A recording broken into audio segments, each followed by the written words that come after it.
Assalamualaikum warahmatullahi wabarakatuh. Kami dari kelompok 5 dengan mata kuliah Metodologi Penelitian Pendidikan dengan dosen pengampu Dr. Ali Mustadi, MPD, akan membahas mengenai penelitian fenomenologi yang beranggotakan Sri Susanti dan Rizky Wahyuningsih. Membahas mengenai penelitian fenomenologi yang beranggotakan Sri Susanti dan Rizky Wahyuningsih. Pembahasan mengenai penelitian fenomenologi yaitu pertama, pengertian penelitian fenomenologi. Kedua, ciri-ciri penelitian fenomenologi. Ketiga, langkah-langkah dan fokus penelitian. Keempat, analisis dan pengumpulan data. Kelima, contoh judul penelitian dan analisis. Keenam, kelebihan dan kekurangan penelitian fenomenologi. Yang pertama, mengenai pengertian penelitian fenomenologi.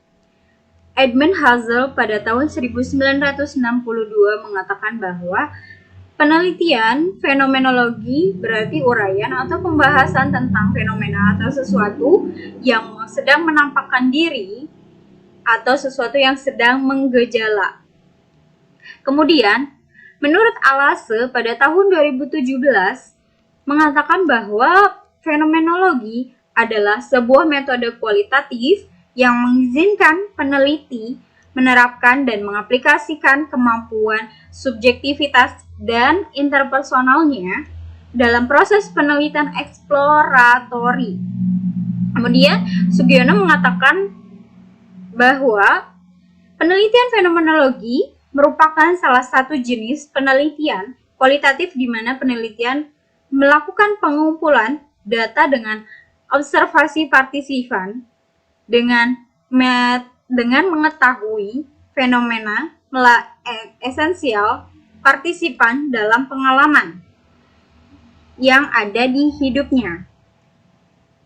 Jadi dapat disimpulkan bahwa penelitian fenomenologi merupakan jenis penelitian kualitatif yang mana penelitian ini bertujuan untuk mengetahui fenomena yang sedang terjadi, yang mana penelitian dapat mengaplikasikan pandangannya yang bersifat subjektif. Kemudian, mengenai ciri-ciri penelitian fenomenologi.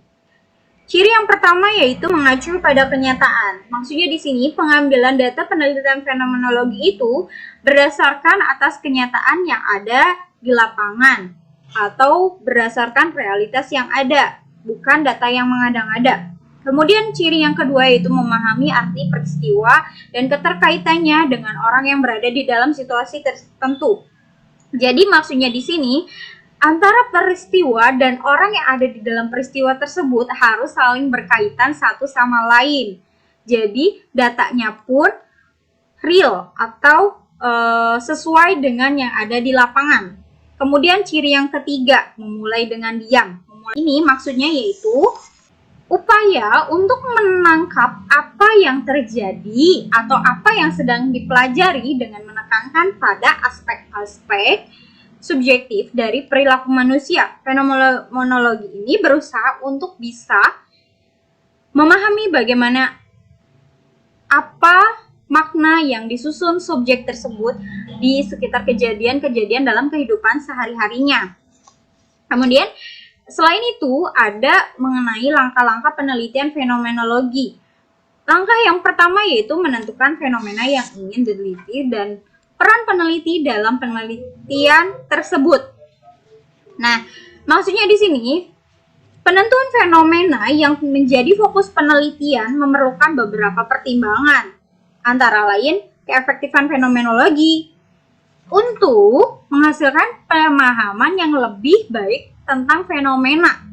Selanjutnya, peran peneliti. Peran peneliti ini memang harus jelas sesuai dengan filosofi fenomenologi Husserl yang mengatakan bahwa peneliti adalah seseorang yang mampu mentransformasikan data yang berasal dari partisipan menjadi gambaran dan gambaran yang murni dan utuh dari fenomena. Kemudian, berkaitan dengan pengumpulan data. Pengumpulan data ini meliputi proses pemilihan partisipan atau sampel dan metode pengumpulan data. Pada umumnya, fenomenologi menggunakan teknik purposeful sampling, di mana setiap orang yang mempunyai pengalaman tentang fenomena yang sedang diteliti berhak untuk menjadi partisipan. Kemudian, teknik pengumpulan data ini biasanya sering menggunakan dengan teknik wawancara. Wawancara ini berbentuk wawancara terbuka maupun semi terstruktur. Proses wawancara ini direkam dan pada umumnya dilakukan lebih dari satu kali untuk melengkapi atau memvalidasi data yang diperlukan. Kemudian yang ketiga ada perlakuan dan analisis. Perlakuan dan analisis data ini dahului dengan proses transkrip hasil wawancara ini secara verbatim, kemudian apa adanya. Jadi wawancara ini kemudian ditranskripkan menjadi sebuah teks yang secara apa adanya. Kemudian transkrip ini diberikan identitas, diperiksa keakuratannya, dan dianalisis. Terdapat macam-macam prosedur analisis yang dianggap cocok dan sesuai, seperti metode Clouzy, yang meliputi membaca transkrip berulang-ulang untuk mendapatkan penyatuan dengan data, mengekstrak pernyataan-pernyataan spesifik, memformulasikan makna dari pernyataan spesifik, memformulasikan tema dan klaster tema, memformulasikan deskripsi terlengkap dengan cara memberikan deskripsi kepada partisipan. Kemudian yang keempat adalah studi literatur. Studi literatur ini yang mana setelah proses analisis data selesai, maka peneliti melakukan studi literatur secara mendalam untuk mengetahui hubungan dan posisi hasil penelitian terhadap hasil-hasil penelitian yang telah ada. Kemudian yang kelima, mempertahankan kebenaran hasil penelitian. Seperti halnya penelitian kualitatif, maksudnya penelitian kuantitatif. Penelitian kualitatif juga menuntut adanya validitas dan reliabilitas. Dalam penelitian kualitatif ini, pada umumnya validitas dan reliabilitas dikenal sebagai credibility, audibility, dan fittingness. Kemudian pertimbangan etik. Pertimbangan etik di sini bermaksud yaitu memperhatikan pemberian informasi tentang sifat penelitian, keikutsertaan yang bersifat sukarela, izin untuk merekam interview, kerahasiaan identitas partisipan, baik pada rekaman, transkrip maupun pada deskripsi lengkap. Kemudian pembahasan yang selanjutnya yaitu mengenai fokus penelitian fenomenologi. Yang pertama ada textual description. Textual description di sini yaitu apa yang dialami oleh subjek penelitian tentang sebuah fenomena. Apa yang dialami adalah aspek dari objektif, data yang bersifat faktual dan hasilnya memang sudah terjadi secara empiris. Kemudian ada structural description. Structural description di sini yaitu bermaksud bagaimana subjek itu mengalami dan memaknai pengalamannya. Aspek ini itu menyangkut pendapat, penilaian, perasaan, harapan, serta respon subjektif lainnya dari subjek penelitian. Baik, selanjutnya saya akan melanjutkan pembahasan mengenai analisis data pada penelitian fenomenologi. Yang pertama yaitu menetapkan lingkup fenomenologi yang akan diteliti. Yang kedua yaitu menyusun daftar pertanyaan. Yang ketiga yaitu pengumpulan data. Dan yang keempat yaitu analisis data. Ada beberapa langkah-langkah di dalam analisis data, yaitu yang pertama tahap awal. Pada tahap awal, peneliti mendeskripsikan sepenuhnya fenomena yang dialami subjek penelitian. Seluruh rekaman hasil wawancara dengan subjek penelitian ditranskripsikan ke dalam bahasa tulisan. Yang kedua yaitu tahap horizontalization. Dari hasil transkripsi tadi, peneliti menginventarisasikan pernyataan-pernyataan penting yang relevan dengan topik. Yang ketiga yaitu tahap cluster of meaning. Pada tahap ini, peneliti mengklasifikasikan pernyataan-pernyataan tadi ke dalam tema-tema atau unit-unit makna, serta menyisihkan pernyataan yang tumpang tindih atau berulang-ulang. Yang keempat yaitu tahap deskripsi esensi. Pada tahap ini ada beberapa langkah-langkah di dalam analisis data, yaitu yang pertama tahap awal. Pada tahap awal, peneliti mendeskripsikan sepenuhnya fenomena yang dialami subjek penelitian. Seluruh rekaman hasil wawancara dengan subjek penelitian ditranskripsikan ke dalam bahasa tulisan. Yang kedua yaitu tahap horizontalization. Dari hasil transkripsi tadi, peneliti menginventarisasikan pernyataan-pernyataan penting yang relevan dengan topik. Yang ketiga yaitu tahap cluster of meaning.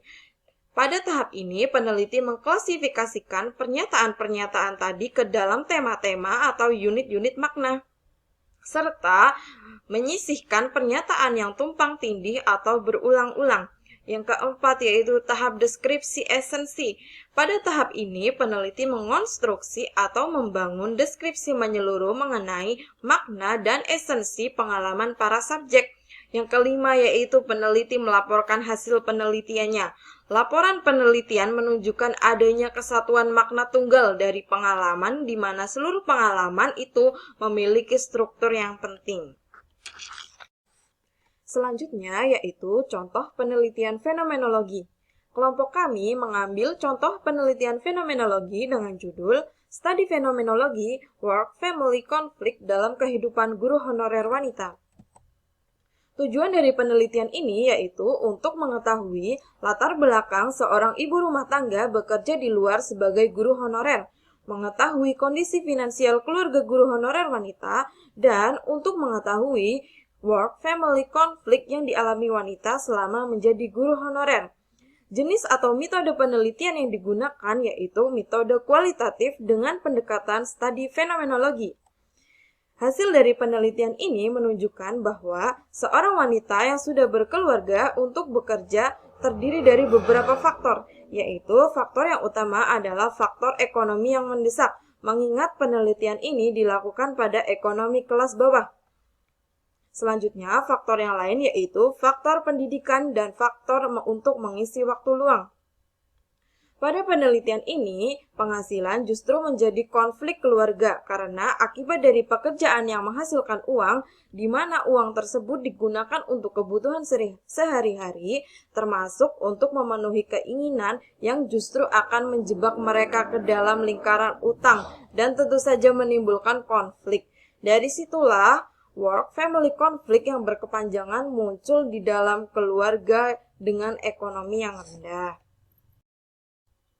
Alasan ketertarikan kelompok kami mengambil contoh judul penelitian fenomenologi tersebut yaitu untuk menambah wawasan tentang work-family conflict karena kami sebagai wanita yang nantinya akan menjadi ibu rumah tangga namun memiliki cita-cita untuk bekerja sehingga nantinya kami akan memiliki peran ganda. Untuk yang selanjutnya yaitu kelebihan dari metode penelitian fenomenologi. Yang pertama, sebagai metode keilmuan, fenomenologi dapat mendeskripsikan dan menggambarkan suatu fenomena secara utuh apa adanya tanpa memanipulasi data tersebut. Yang kedua, metode ini memandang objek kajiannya sebagai sesuatu yang utuh dan tidak terpisah dengan objek lain. Di samping ada kelebihan, tentu ada kekurangan. Kekurangan dari metode penelitian fenomenologi yaitu yang pertama, fenomenologi mengakui bahwa ilmu pengetahuan yang diperoleh tidak bebas nilai, tetapi bermuatan nilai. Yang kedua, fenomenologi memberikan peran terhadap subjek untuk ikut terlibat dalam objek yang diamati, sehingga jarak antara subjek dan objek yang diamati kabur atau tidak jelas. Yang ketiga, pengetahuan atau kebenaran yang dihasilkan tidak dapat digeneralisasikan. Sekian dari saya kembalikan ke rekan saya. Sekian penjelasan mengenai penelitian fenomenologi. Kurang lebihnya mohon maaf. Wabillahi taufiq wal hidayah. Wassalamualaikum warahmatullahi wabarakatuh.